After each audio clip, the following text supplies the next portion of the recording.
L'air du temps, tous les dimanches de 10h à 11h. Bienvenue à l'Air du temps. L'air du temps, c'est pour analyser l'actualité d'ici et d'ailleurs avec des experts, chroniqueurs, analystes. On découvre qu'il y a des gens qui ont leur allumette en main, qui sont prêts à brûler ce pays. On se découvre des gens qui sont là et on ne sait même pas quelles sont réellement leurs motivations. Tu sais, moi, généralement, les gens pensent que je suis contre Macky Sall. Je ne suis pas contre lui, en fait. À un moment donné, je lui en ai voulu parce que... Et surtout, je lui en veux encore un peu pour le 3 février, quand il a décidé de s'asseoir sur la Constitution et de dire « j'annule la campagne ». Ça, je ne vais jamais oublier ça. Vous êtes le gardien de la Constitution, vous ne pouvez pas la violer. L'air du temps, tous les dimanches de 10h à 11h sur iRadio. Nous sommes dimanche 12 avril 2026. Bienvenue dans l'air du temps que j'ai le plaisir d'animer exceptionnellement ce dimanche à la place d'Alassane Samba Diop empêché. L'air du temps reçoit ce dimanche 12 avril 2026 Pape Amadou Fall, journaliste, analyste politique, et Pathé Mbodj également journaliste, analyste politique. Le doyen donc qui vont m'accompagner sur ce plateau. Je vais démarrer à ma droite par le doyen Pape Amadou Fall. Bonjour. Bonjour Mamadou. Bonjour également à Pathé et bien sûr à l'ensemble des auditrices et auditeurs de votre charmante radio. Le doyen Pape Amadou Fall, il est accompagné donc du doyen Pathé Mbodj. Doyen, bonjour et un plaisir de vous avoir. Bonjour Mamadou, je pense que des doyens, vous devez être le plus ancien parce que vous êtes l'illustre revue de presse, en tout cas vous en avez le nom. Mais il ne faut pas oublier que en face, oui, il y a Bamba, oui, Ahmadou, Pape Ahmadou, qui est en même temps un phare, oui, une lumière. Donc je pense que nous devrions avoir une bonne émission. Ah oui, le plateau sera quand même éclairé. Nous allons aborder plusieurs questions lors de cette émission, l'air du temps. Nous allons d'abord parler de la proposition de loi portant modification des articles L29 et L30 du Code électoral. Nous allons aborder la situation politique, notamment avec les deux coalitions au sein de la majorité présidentielle, la coalition Diomaye et la coalition APT. Parler également sur la situation socio-économique du pays, le front social qui est en ébullition, et parler un petit peu de la sortie du Premier ministre sur la guerre en Iran, notamment sur sa position par rapport donc aux attitudes du président américain Donald Trump. Doyen Pathé Mbodj, je commence avec vous.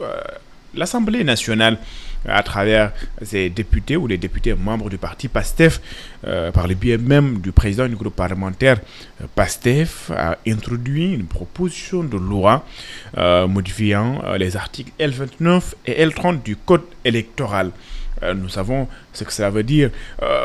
Vous, en tant qu'analyste politique, quand vous entendez cet état de fait, quelle a été votre première réaction? Je pense qu'il faut d'abord clarifier la chose. Oui. Il faut sauver le soldat Ousmane Sonko. Oui. Dans un dossier qu'il a opposé à un tiers pour diffamation, où il a été condamné à tous les 3 niveaux. Il y a 2 mois, c'était les avocats, après le rabat d'arrêt.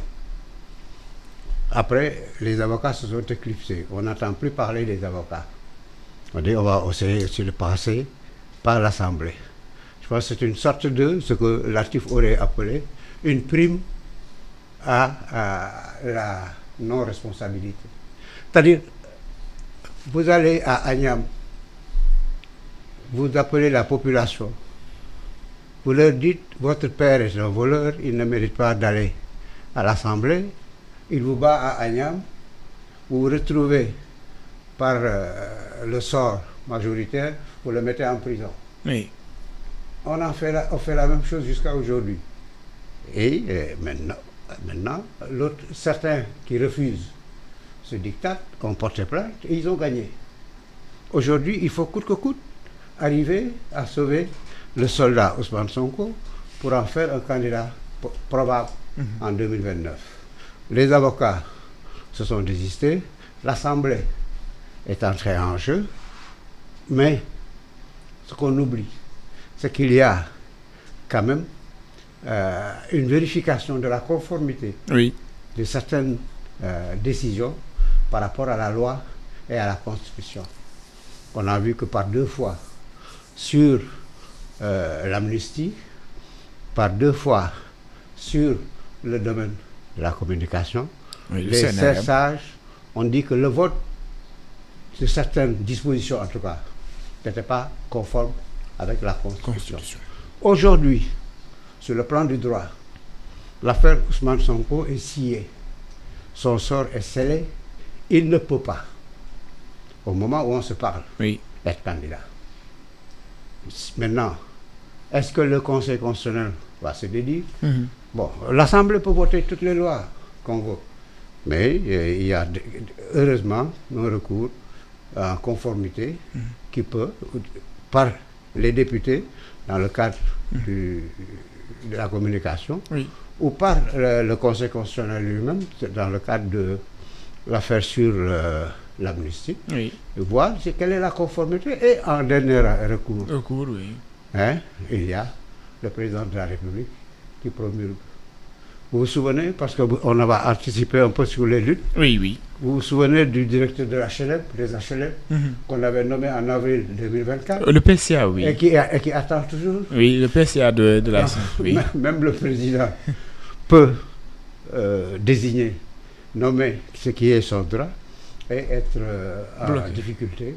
Et depuis lors, d'ailleurs, ce n'est pas seulement aujourd'hui la coalition Diomaye qui attaque. Depuis le PCA de l'Assemblée, le président a été l'objet d'une vindicte à laquelle même le Premier ministre a participé. Nous allons venir donc à ce point. Mais doyen, vous, Papa Amadou Fall, la modification des articles L29 et L23, est-ce que l'Assemblée nationale doit, ou des députés doivent d'un coup se lever, mettre en place une proposition de loi, ou avant même d'en discuter? En principe, ces types de modifications surviennent souvent lors des dialogues. Est-ce que cette démarche-là des députés n'est pas solitaire d'abord, avant de venir aux mêmes conséquences de cette démarche? Merci. Je pense que Pathé a bien déroulé, Pathé Mbodji a bien déroulé par rapport à l'approche concernant cette question extrêmement délicate, extrêmement sensible. Parce que vous savez, quand vous vous aventurez à tout bout de champ à modifier nos lois et règlements, cela préoccupe. Le code de Kéba Mbaye 1992 nous avait amené à un consensus très très très fort.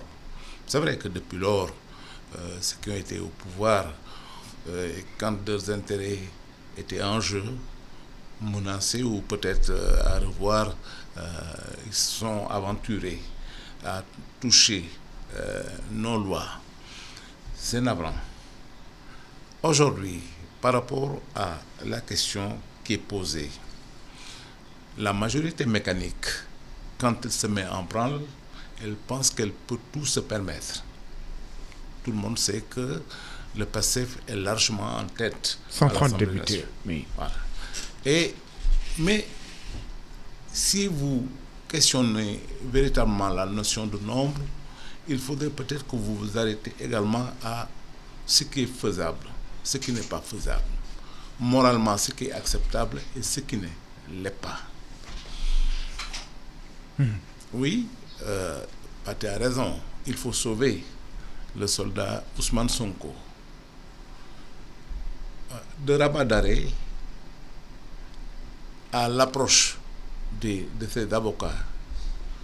Aujourd'hui, cette question est prise en charge par des députés qui pensent qu'il faut absolument qu'à la présidentielle de 2029, Ousmane Sonko soit candidat. Nous pensons que ce pays, quand même, est bien normé. Oui. Nous le pensons. Et que par rapport aux différentes juridictions, quand le Conseil constitutionnel donne un avis, cet avis est prépondérant et qu'il faut le respecter. Ousmane Sonko n'est pas éligible. Ce n'est pas moi qui le dis, ce sont nos textes de loi qui le disent. Et quand nos textes de loi sont bien appliqués, tout citoyen se dit « j'en suis satisfait ». Mais vouloir, comme on dit, forcer la main en allant outre contre les décisions qui sont bien prises pour dire que Sonko sera candidat en 2029, on verra. Mais j'ai un petit problème par rapport à la démarche, disons, des députés de PASTEF. Vous pensez qu'aujourd'hui, par rapport au choix même des articles, ne dit-on pas qu'une loi, elle est générale, elle est impersonnelle, mais à lire au fond même, quand vous regardez les dispositions donc de cette proposition de loi, on dirait qu'elle a été taillée uniquement pour une seule personne. Est-ce que vous attendez cela de la part des députés de PASTEF qui avaient prêché pour une rupture dans le cadre des pratiques, surtout en matière de gestion? Vous savez, à dessein, j'ai utilisé le terme de majorité mécanique. Je dirais que nous sommes quelque part dans une dimension associative. Oui. Où l'on dit, les gars, on s'entend et on va frapper ensemble.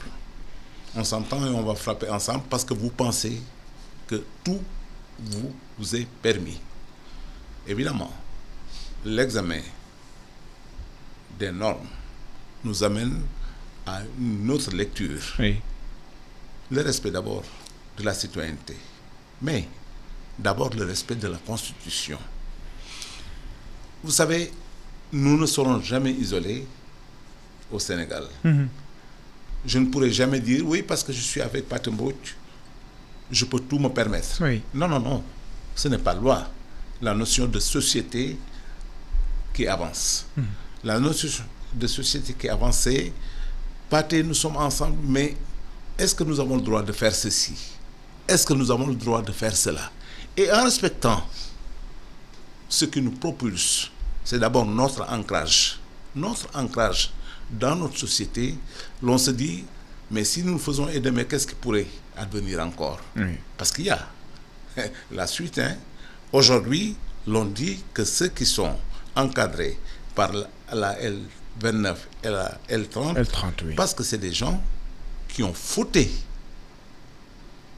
Ils ont été à l'encontre de nos lois et règlements. Ils ont été condamnés. Escroquerie, vol, viol, détournement, diffamation. Il y a un ensemble de choses qui sont bien égrenées dans le cadre de ces deux articles. Et vous dites, je vais extirper certaines de ces dispositions pour faire plaisir à un homme.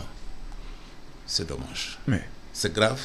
Et je pense que la relecture qui s'impose à ce niveau-là doit nous amener à dire, et oui, peut-être que l'Assemblée nationale pourrait bien voter, parce que la majorité mécanique est là, mais nous avons également d'autres échelons qui peuvent dire ceci ne se fera pas. Est-ce que vous sentez cette rupture-là tant chantée par le régime en place? Mais vous savez, on reprochait à notre Conseil constitutionnel de dire qu'ils ne peuvent pas se prononcer sur telle question. Incompétent, oui. Les choses ont évolué. C'est déclaré, oui. Les choses ont évolué et beaucoup évolué. Et fort heureusement pour notre justice de manière générale. Parce qu'aujourd'hui, quand tout est bien lu, on sait que la compétence est acceptée. Oui. Et dès lors que la compétence est acceptée, on se prononce. Je parle du Conseil constitutionnel. Tout à fait. Faisons-lui confiance par rapport à cette situation. D'accord. Alors, le doyen Pathé Mbodj.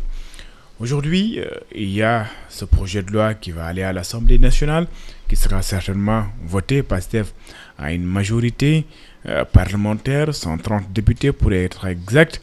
Mais est-ce qu'aujourd'hui, au Sénégal, on est dans une situation où, par exemple, une personne condamnée pour diffamation peut être d'office exclue? Est-ce qu'on ne peut pas dépasser cet état de fait, par exemple?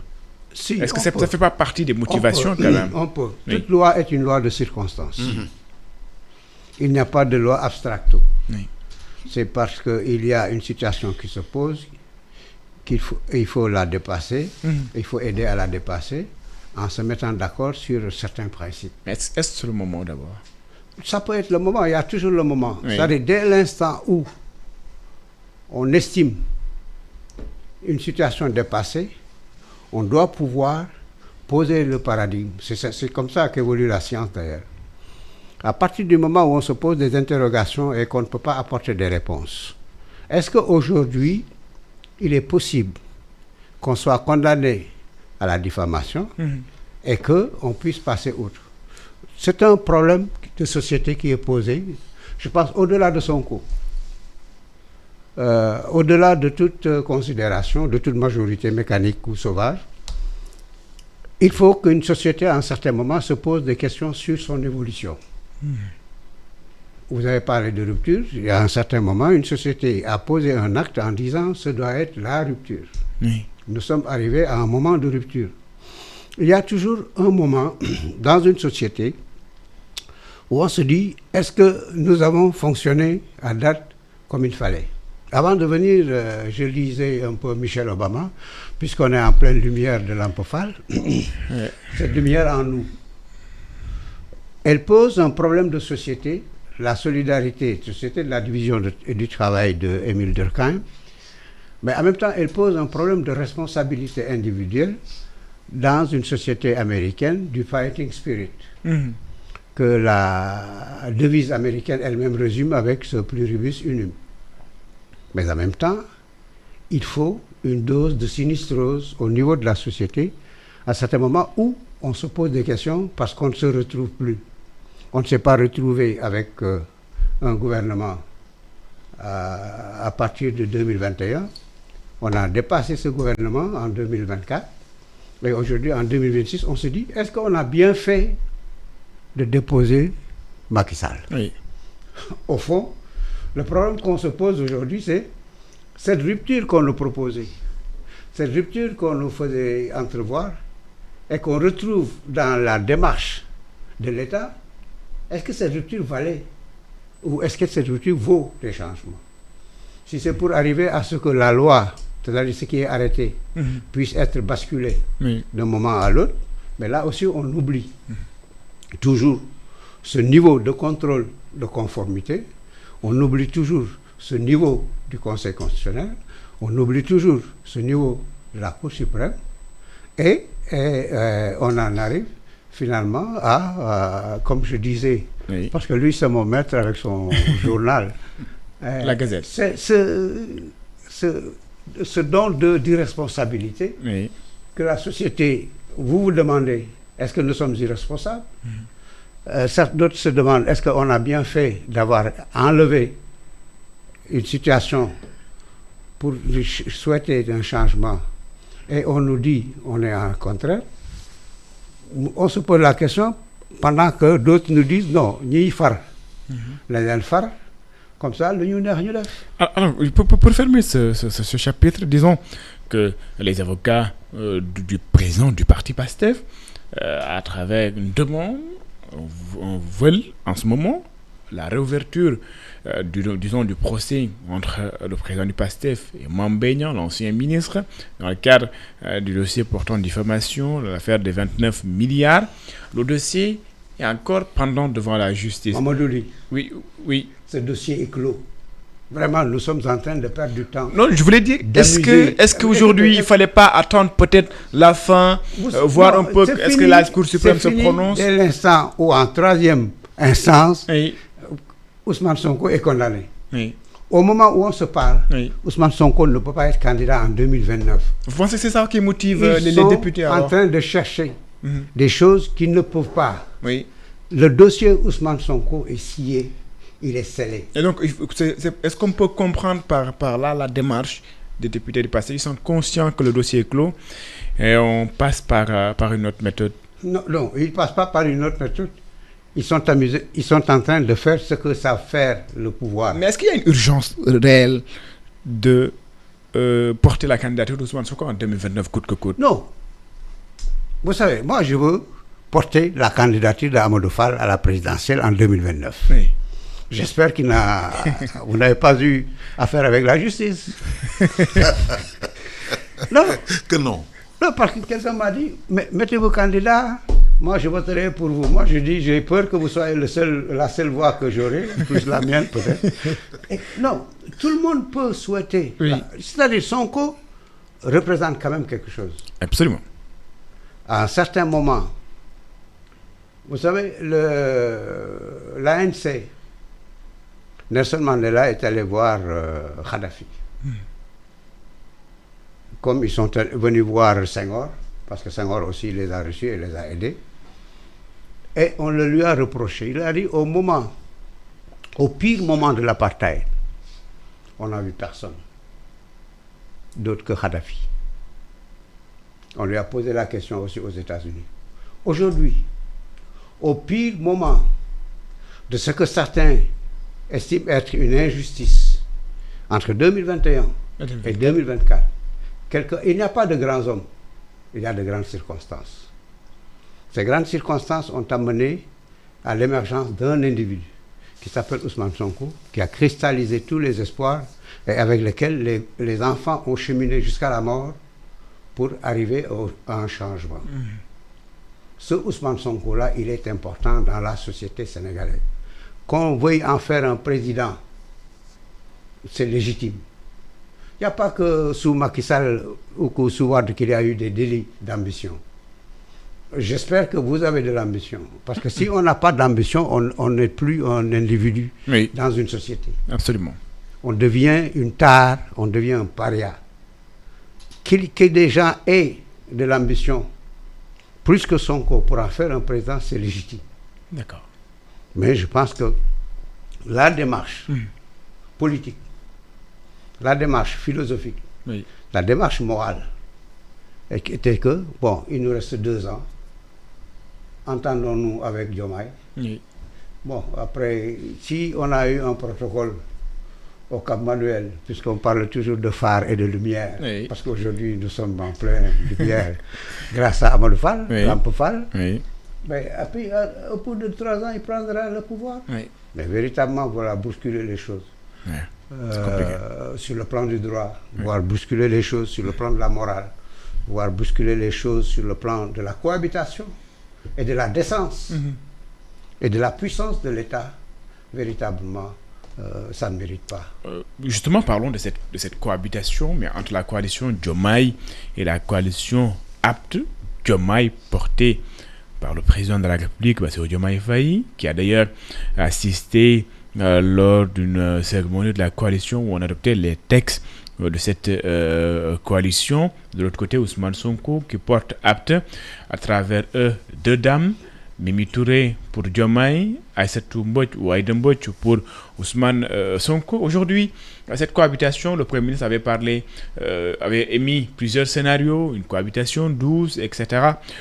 Aujourd'hui, doyen Papa Amadou Fall, est-ce qu'on est dans une cohabitation douce ou on est dans une autre forme de cohabitation? Quand vous voyez par exemple un directeur général demander la démission ou disons le limogeage du Premier ministre, de l'autre côté du camp du PASTEF, l'on attaque. Il y a même le ministre de l'Urbanisme qui a fait un communiqué un dimanche, si je ne m'abuse, ou un jour férié, pour dire qu'il dégage sa responsabilité par rapport aux propos qui ont été émis par un des agents de son ministère qui demandait le limogeage de son Premier ministre. Aujourd'hui, ces attaques entre des personnes d'un même camp, disons, ou d'une même majorité, cette cohabitation-là, elle prend quelle forme?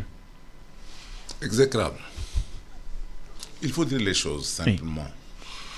Nous n'avons pas besoin de cette étape, parce que de toute façon, ceci ne saurait être qu'une étape dans la gouvernance de ce pays, de manière générale. Nous n'avons jamais connu cela, et nous espérons que peut-être, quand de l'eau aura bien passé sous les ponts, nous connaîtrons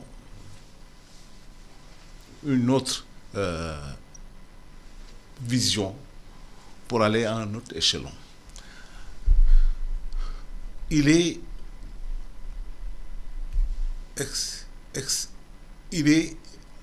de manière, je dirais dit, extraordinaire qu'on en arrive là. Parce que quand même, on nous a vendu un projet Et c'est sur ce projet que les Sénégalais se sont appuyés pour dire Diomaye Moïse Sonko, Sonko Moïse Diomaye. Oui. C'est cela qui nous a amené à 54% pour faire partir Macky Sall. Hein, parce que tout le monde a considéré que, en tout cas, ceux qui ont voté pour Diomaye, la coalition Diomaye à l'époque, avait considéré que c'était cela. Je n'ose pas parler de binôme parce que nous sommes dans une certaine tourmente. Si vous utilisez certains mots, Oui. Cela peut vous revenir. Mais que Diomaye, Moïse Sonko, Sonko Moïse Diomaye, c'est cela que les Sénégalais ont bien acheté et ont pensé que la bascule pourrait être bien faite. La bascule, elle a été presque douce. Oui. Macky Sall est parti tranquillement en laissant la voie à une nouvelle gouvernance, un régime qui est arrivé et qui, si on surfe sur ses propos d'hier, de manière générale, nous ouvrait les portes du nirvana. Malheureusement. Oui. Malheureusement, nous sommes en train de bien déchanter. Nous sommes en train de bien déchanter parce que le Sénégal est en train de, sur le plan économique, le Sénégal est en train de fortement dériver. Avec ses conséquences au plan social, nous voyons le climat dans lequel nous vivons. Il y a une défiance qui s'est installée dans le pays et les Sénégalais vivent sous une chape de plomb. Parce que quand vous allez chez le Gourgourlou, pour rappeler un peu nos amis du Cafard. hein, Oui. pour rappeler nos amis qui ont eu à tenir un journal satirique dans ce Cafard. pays, Le cafard en Chine. le Cafard, Oui, le cafard en Chine. libéré, Libéré plutôt. le Gourgourlou Oui. souffre de plus en plus. Et le Gourgourlou a envie que ça change. Le Gourgourlou a envie d'être dans un espace de bonheur pour pouvoir peut-être envisager dans le moyen terme, puisqu'on nous dit que nous avons du pétrole, nous avons du gaz, pour pouvoir bien en jouir. Mais aujourd'hui, c'est une chape de plomb qui pèse sur le pays avec des dissonances qui sont extrêmement fortes. Et ces dissonances sont portées malheureusement par le plus haut sommet entre le président de la République Oui. et son premier ministre. Il y a quelques mois, on doutait encore de cette rupture, pour ne pas dire de cette cassure, mais aujourd'hui, nous avons décidé, nous disons, mais au fond, ces deux-là, ils ne s'entendent plus du tout. Oui. Vraiment, il faut dire les choses telles quelles. Ces deux-là ne s'entendent plus du tout. Alors, si vous voulez être au sommet de l'État, tenir en main toutes les promesses des Sénégalais, et quand l'un dit je vais à Ndiaganiao, l'autre dit je vais à Ziguinchor, mon Dieu, quand est-ce que l'on va se retrouver pour nous occuper de l'essentiel? Parce que le plus important, c'est ça. S'occuper de l'essentiel, c'est le Sénégal, les citoyens sénégalais, pour que l'on puisse bien avancer. Oui. Mais l'on passe tout son temps à dire, oui, il nous a trahis. Lisons les choses et faisons simplement un constat dans la mesure du possible. Le président de la République est élu Oui. par les Sénégalais. C'est lui qui a une vision. Cette vision doit être portée par le Premier ministre qu'il a choisi. Si le Premier ministre ne s'accorde plus à cette vision, à cette démarche Oui. qu'il a lui déposer Sa démission. sa démission pour lui dire « Je ne suis pas d'accord, je m'en vais ». Il aura toute la liberté pour dire aux Sénégalais ce qu'il veut qu'ils entendent de lui. Oui. Mais cette cohabitation douce, Oui. c'est ça le terme? Oui. Non, elle est exécrable. D'accord. Je disais, j'ai envie de demander au doyen Pathé Mbodj, est-ce que on peut ne pas être d'accord sur le plan politique, par exemple entre le président de la République et son premier ministre? Politiquement, est-ce qu'ils peuvent ne pas être d'accord, mais continuer tout de même à gérer les affaires courantes, être d'accord sur la question économique? Est-ce que c'est pas possible? Oui, si, c'est très possible. Mais pourquoi on n'est pas dans cette configuration? Et Sonko vous l'a dit, Oui. la France vous l'a montré entre Jacques Chirac et Mitterrand. Et pourquoi Il y a eu la cohabitation, il y a eu une cohabitation. Ça veut dire aujourd'hui, le Sonko, Moïse Diomaye de Amadou Fall, n'est plus de mise. Ça veut dire qu'il y a une rupture. Sonko et Diomaye. Sonko devient l'opposant au président, mais ayant une majorité à l'Assemblée, c'est la cohabitation, et c'est ce qu'il dit. Parce que Sonko connaît bien les mots. Sonko connaît bien les mots. Quand il dit cohabitation douce... Quand il dit cohabitation, il pose ce que, en droit et en politique, on a vérifié dans d'autres sociétés.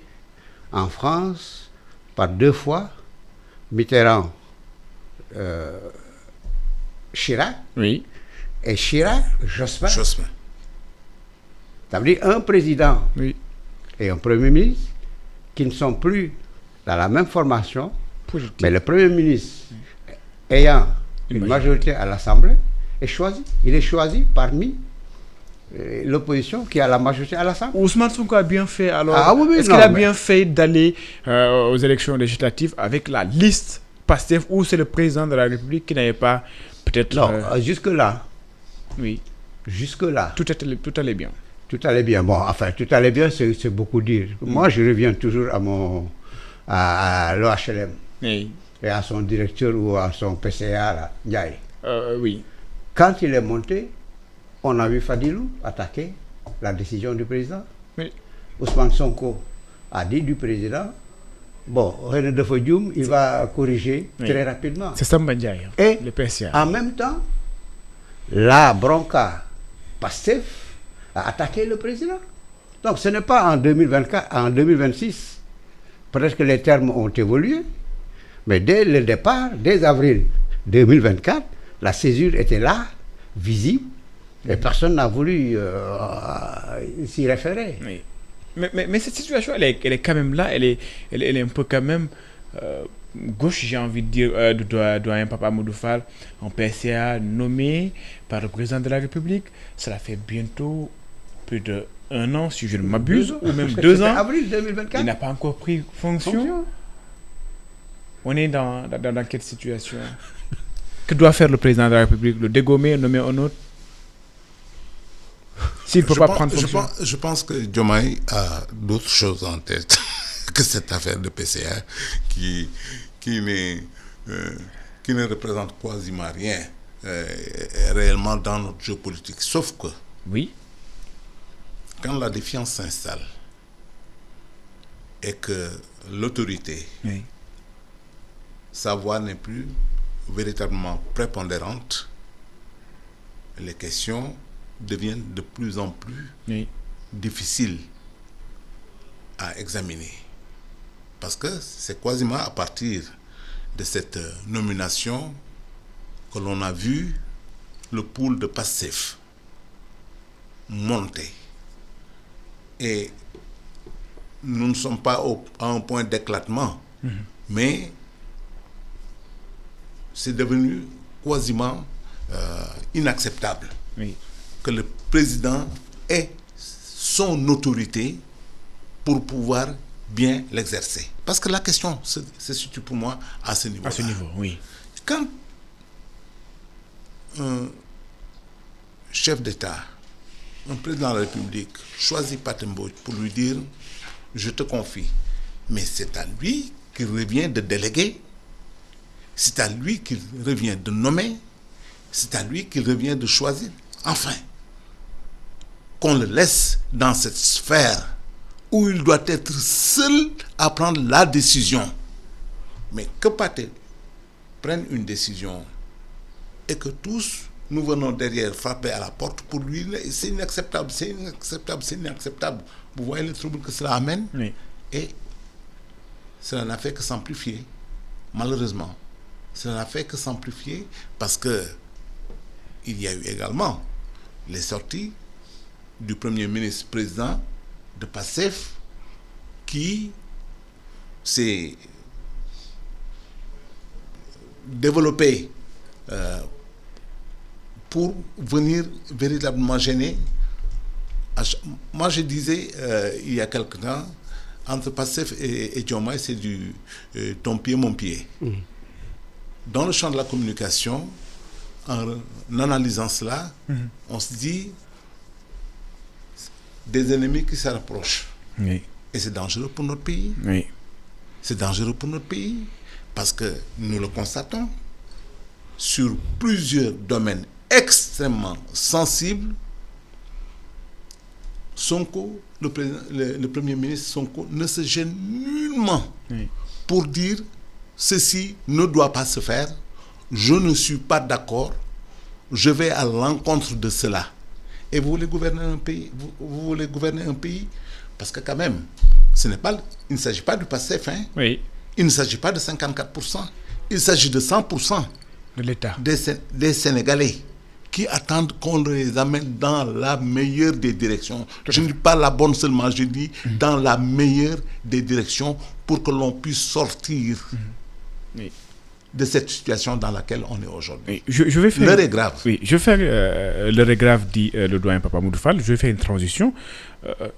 Quant à la prise de position même du Premier ministre, on a vu récemment, lorsqu'il a invité ou reçu Pascal Boniface, le Premier ministre s'est quand même montré, disons, ça n'est un peu pris au président américain Donald Trump en le qualifiant d'homme de déstabilisation. Est-ce que un Premier ministre doit dire ça? Oui. Parce qu'un Premier ministre, il est quand même chef du gouvernement. Oui. Le président le désigne parfois pour aller le représenter auprès de ses pairs. Oui. Et dans l'administration internationale, Oui. on reçoit les chefs de gouvernement et les chefs d'État. Il y a même à certains niveaux une certaine confusion entre chef de gouvernement et chef d'État. Et en tant que chef de gouvernement, il peut donner la position de son gouvernement sur l'évolution du monde. Oui. Après, dans le dossier Macky Sall, quand il est allé à Addis Abeba représenter le président, il a dit « Je n'ai pas reçu de consigne ». Donc il parle au nom de l'État, il parle au nom du chef de l'État qui représente. Sauf que doyen, le président de la République, lorsqu'il est allé à la Maison-Blanche, nous l'avons écouté. Où le discours a évolué entre temps. Vous savez, il y a deux moments différents. Moi, c'est bizarre chez les journalistes là. Oui.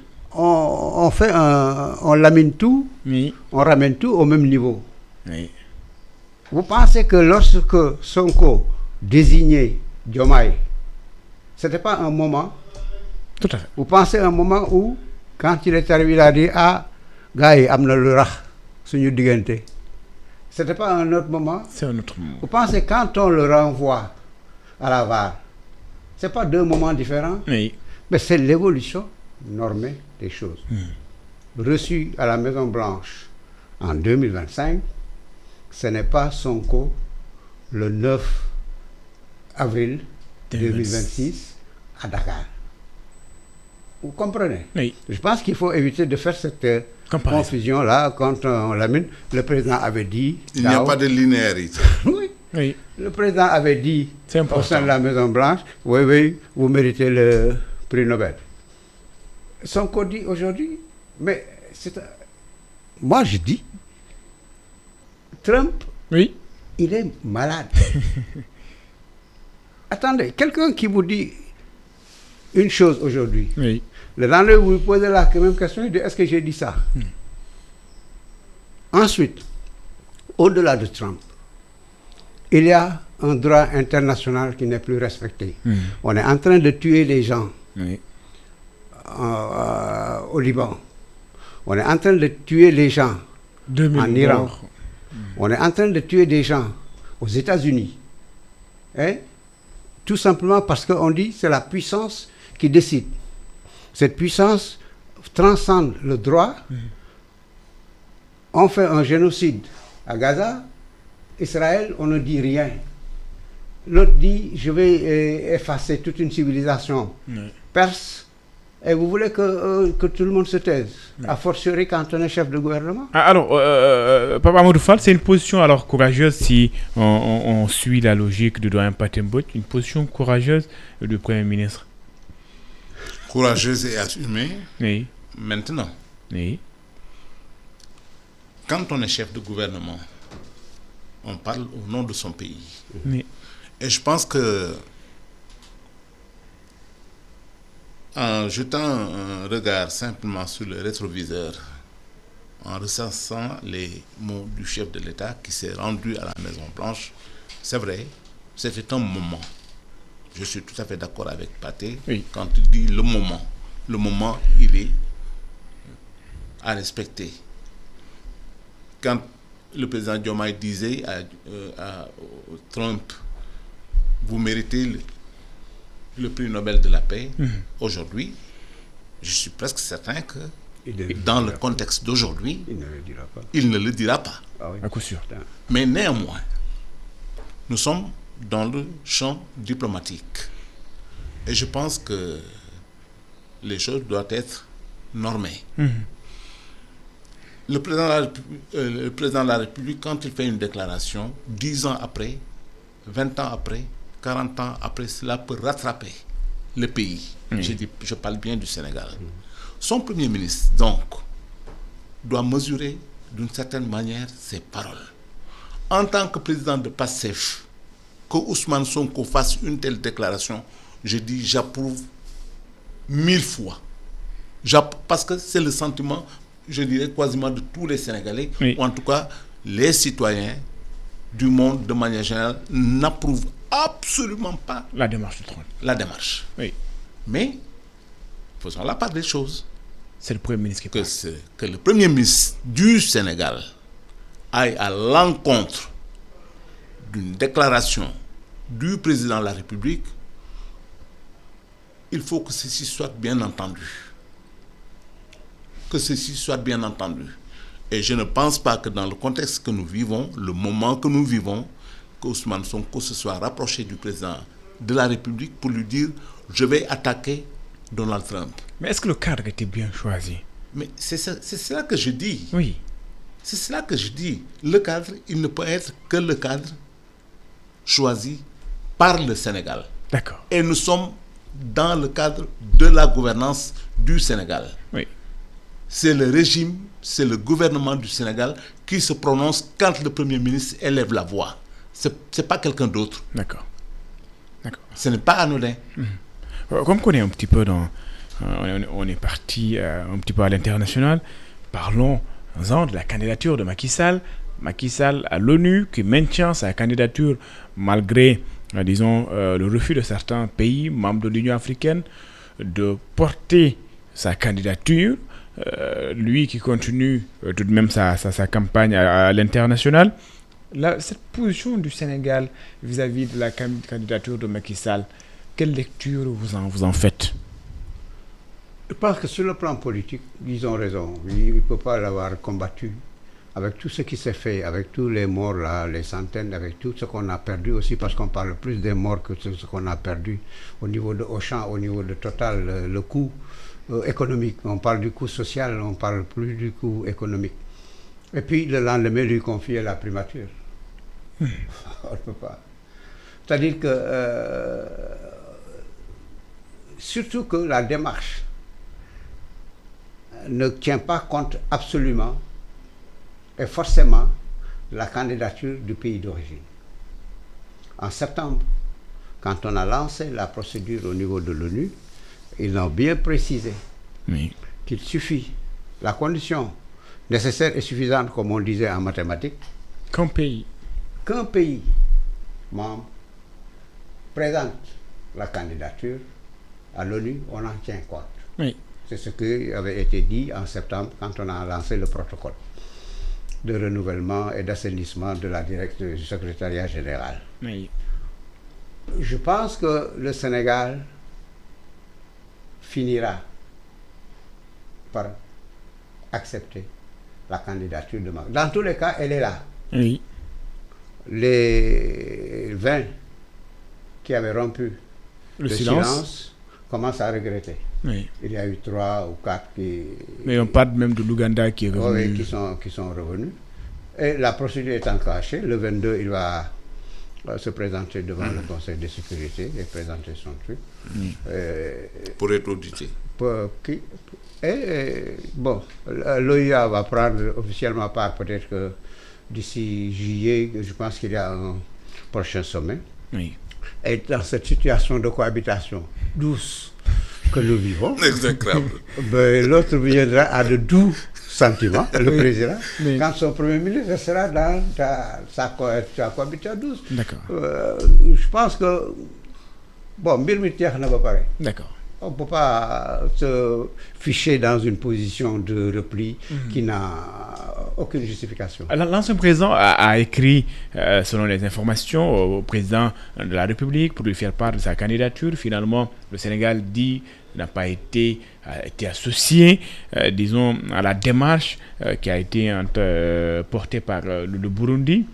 Au-delà de ça, Macky Sall a-t-il des chances pour être secrétaire général des Nations Unies? Oui, s'il est adoubé par les 5 sages, oui. Est-ce qu'il est adoubé? Ah ben oui, justement, nous n'en sommes pas encore là. Nous n'en sommes pas encore là. Disons qu'il y a une lecture à faire avec tous ces enjeux au plan géopolitique aujourd'hui que nous vivons. La guerre En Iran.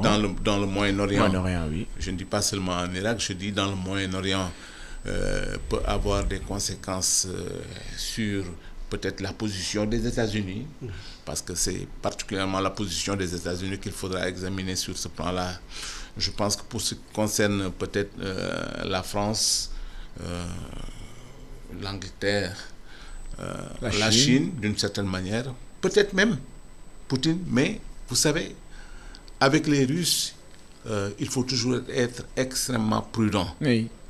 Il faut toujours être extrêmement prudent parce que les enjeux sont tels que c'est d'abord ce secrétaire général qui va être nommé. Qu'est-ce qu'il sera pour moi?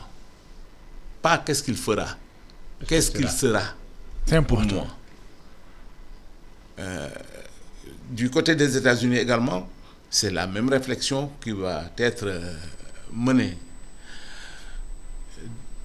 Si on s'arrête simplement à une dimension, je ne dis pas affective, mais parce que nous sommes Sénégalais, et Macky Sall également, si on s'arrête simplement à cela, on peut dire que oui, que Macky Sall aura peut-être même au-delà des 37% aujourd'hui, voire 38% de pays, je crois que c'est 34 qui sont avec lui. Oui. Il aura peut-être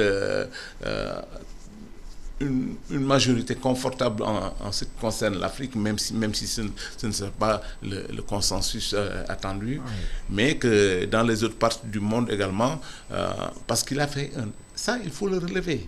Macky Sall a fait un excellent travail à la tête de l'Union africaine. Dans le cadre du NEPAD également, il a eu à faire des enjeux très très forts pour l'Afrique. Et il a vraiment porté la voix de l'Afrique pour la faire rayonner. Mais c'est autour d'une table à 5 que les choses vont se jouer, tout simplement. Oui. Il a ses chances, je le crois. Il nous reste à peu près 3 minutes. Je vais revenir au Sénégal. C'est pour reparler de la situation socio-économique du pays, mais également du front social qui est en ébullition.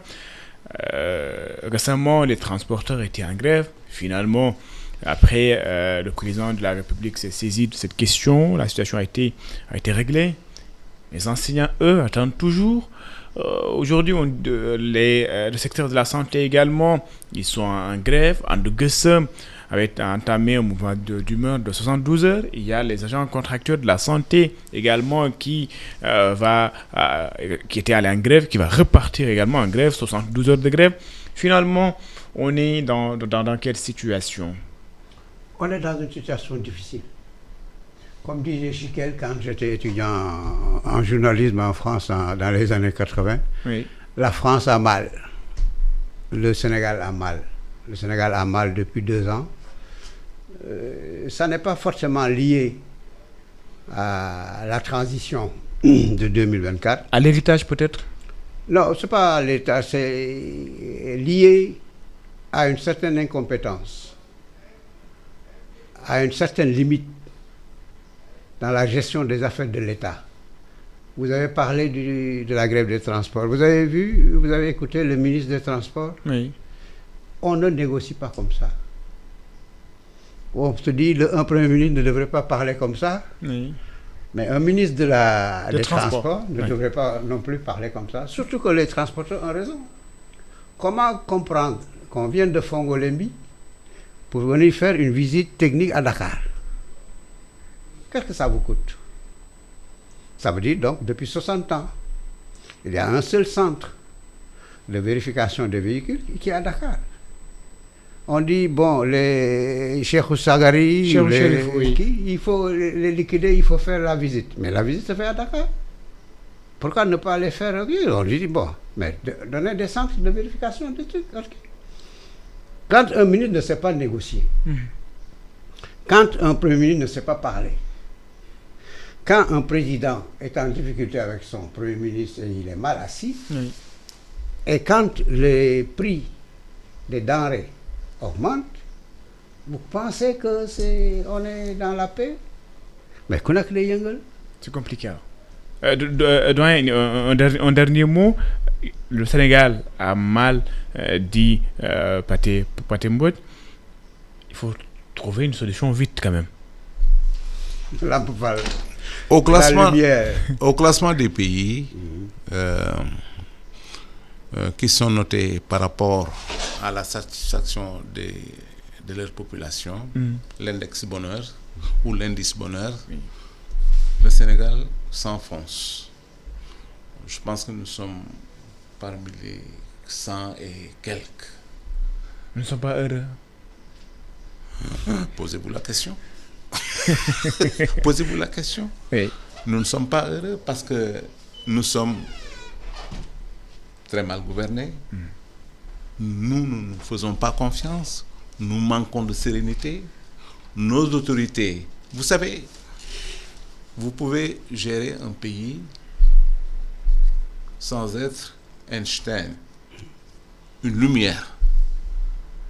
Mais si vous savez bien vous faire entourer et si vous avez une écoute très très large, vous pouvez surfer sur vos difficultés de manière générale parce que vous avez l'écoute nécessaire pour pouvoir vous adresser à toutes les populations. Je dis bien à toutes les populations.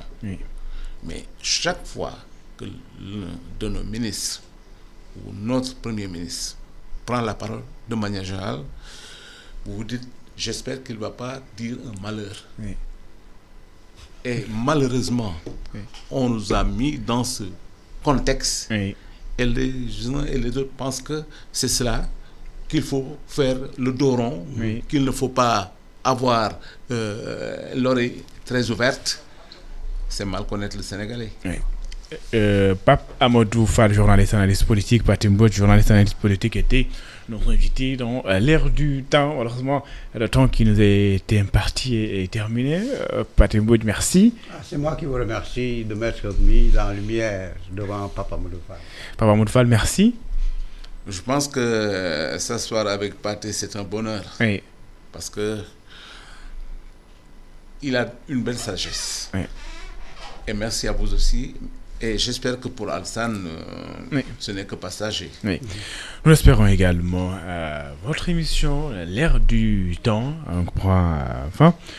Un plaisir de l'avoir présenté pour vous. Rendez-vous donc dimanche prochain, s'il plaît à Dieu. Cette fois-ci, bien sûr, avec Alassane Samba Diop. Au revoir.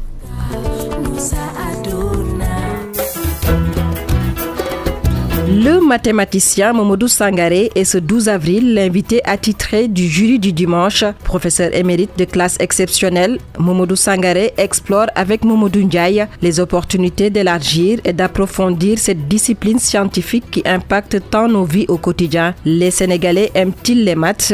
La matière est-elle accessible au plus grand nombre? Quelle stratégie élaborer pour inverser la courbe du désamour? Ces applications envahissent tous les domaines de connaissances.